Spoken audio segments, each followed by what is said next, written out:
Hello, welcome back to another episode of Bastions and Basilisks. This episode is going to be character concepts. So I have stuff that I worked on one of my video game channel, where essentially I'm going to generate a random character, so a random race, class, background, and Brandon here, because we're doing a short video, so Brandon is going to do it. He's going to come up with like the backstory of the character, why this character is what they are. They're obviously not race. You don't technically choose that. You're like, oh, I'm born a turducken. But why you decided to, from the background, why did you go into your class, or how do they merge? So we'll just pretty much this can go really funny, really sad, and it's also kind of a because we're doing this live, so type of thing. So I'll generate, and then he'll do it right in here. So he has to, and maybe depending on how quickly you get it done, maybe I'll do one too, real quick. But let's go.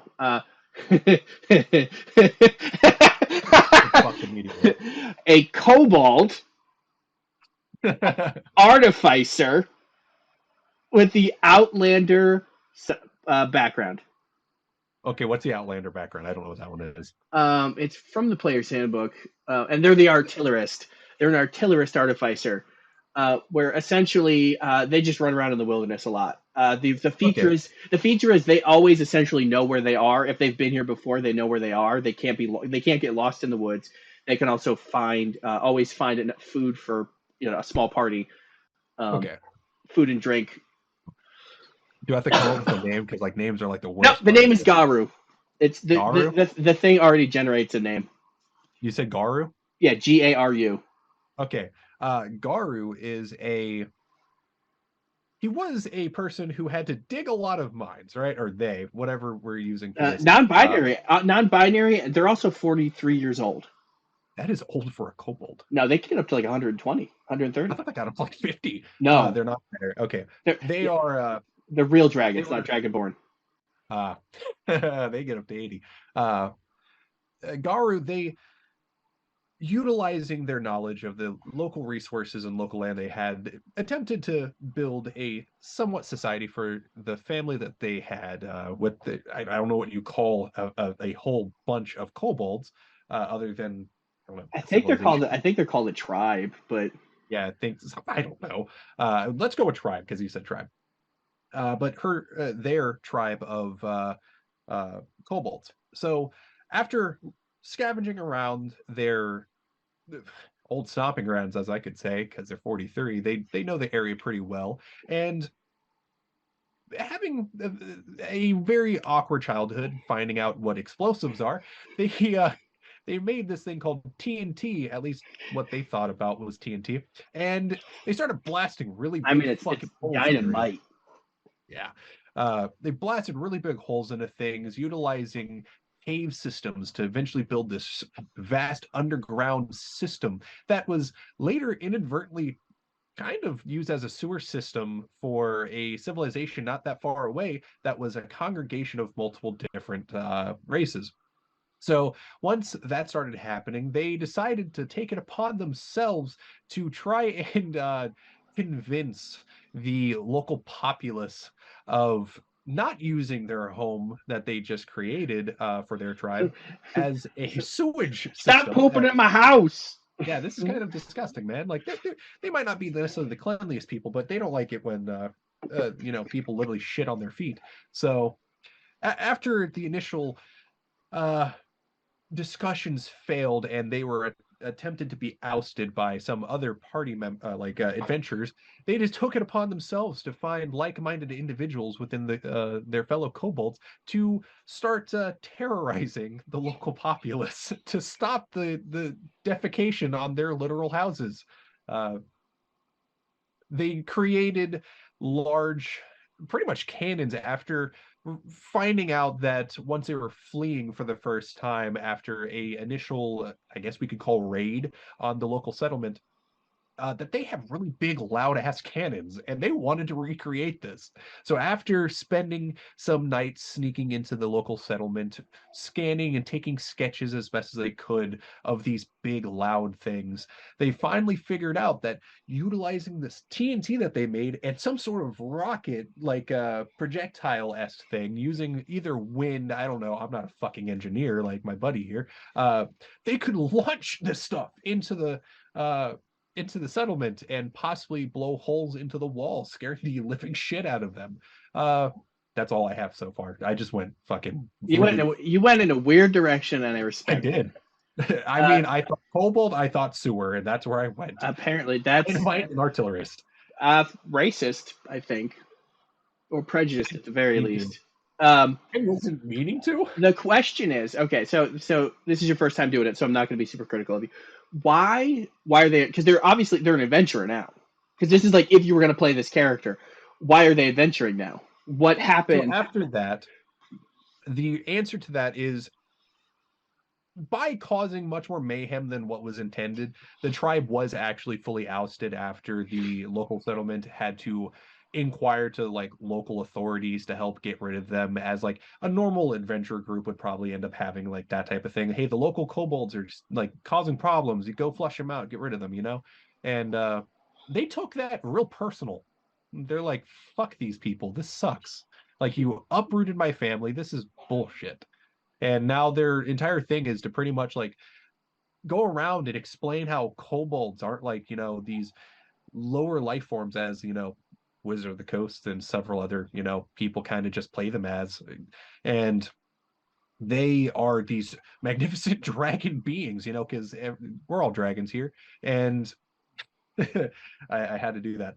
And they are attempting to express to these much taller races that just because they're small and they are like looked down upon, they're actually really helpful. And if they don't really, get listened to, then who knows? They'll happily try to convince people that they're really nice individuals if they can be, and if not, they're no longer a problem because explosions exist. That's just how I would play Goru.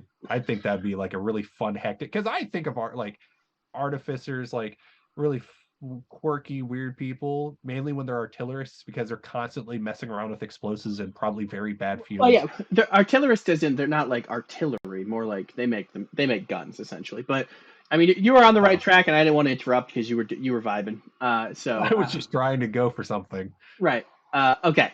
So, I mean, that's pretty short. So I'll do one for myself. Generate. Okay. Okay. Yuan-ti Pureblood Ranger, who's a tribe member. I don't know what a tribe member background is. This background really is awkward for Yuan-ti. Let me double check.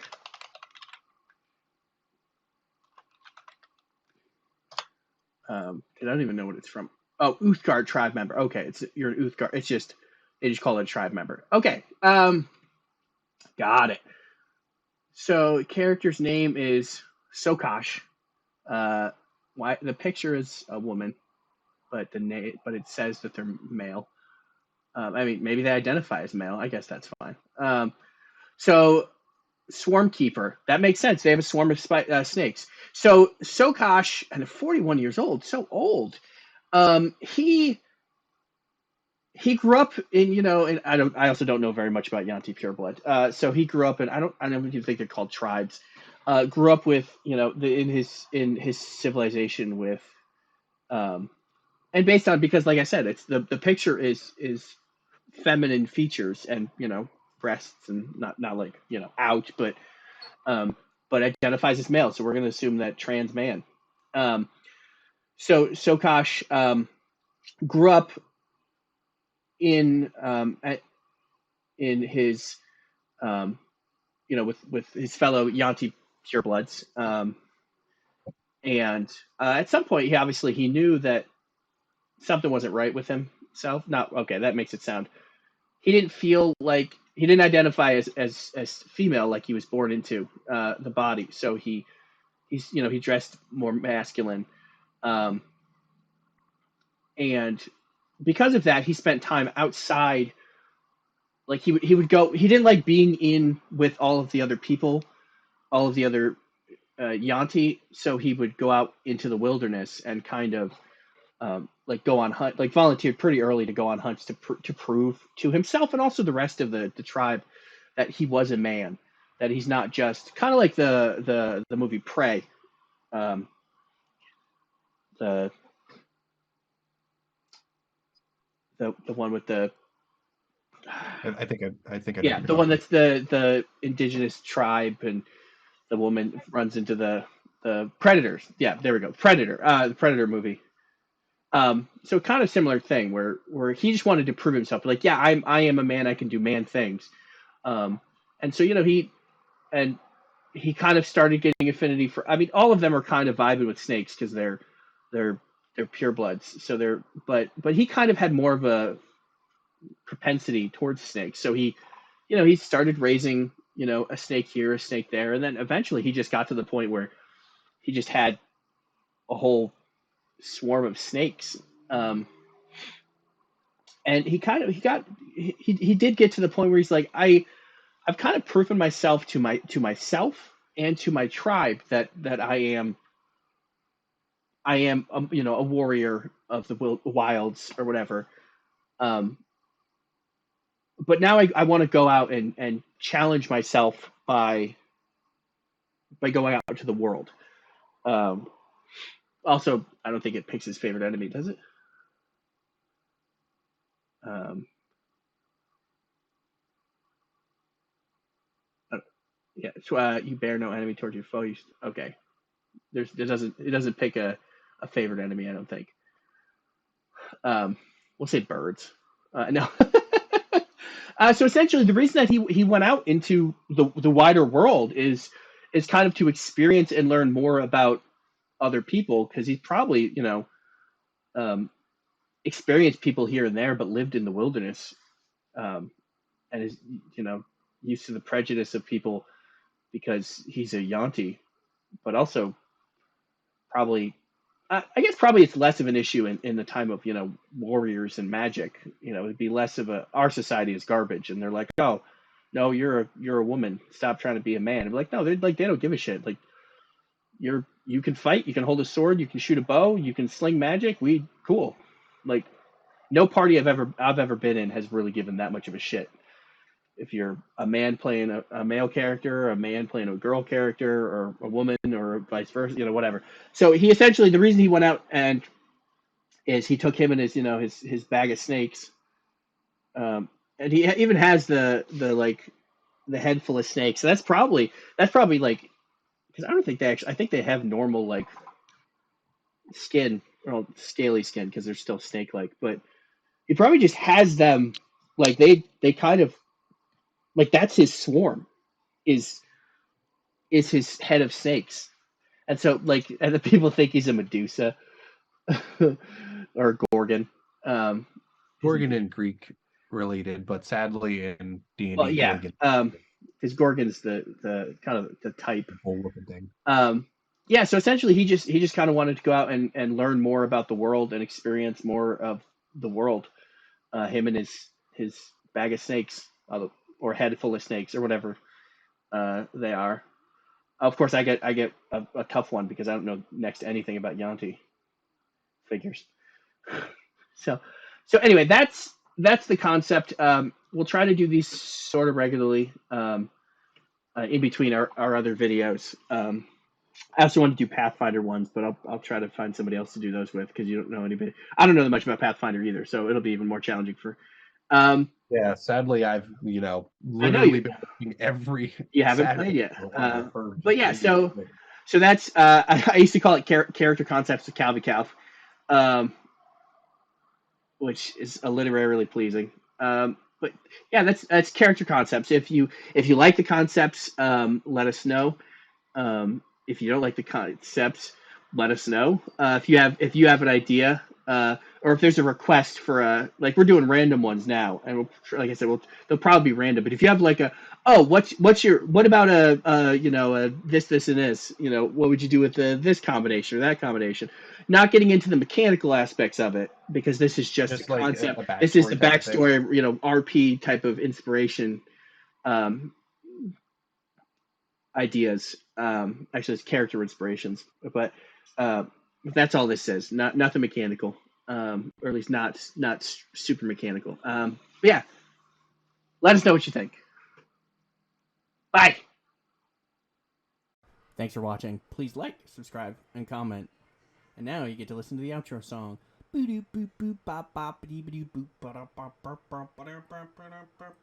And that's the outro song. Yeah.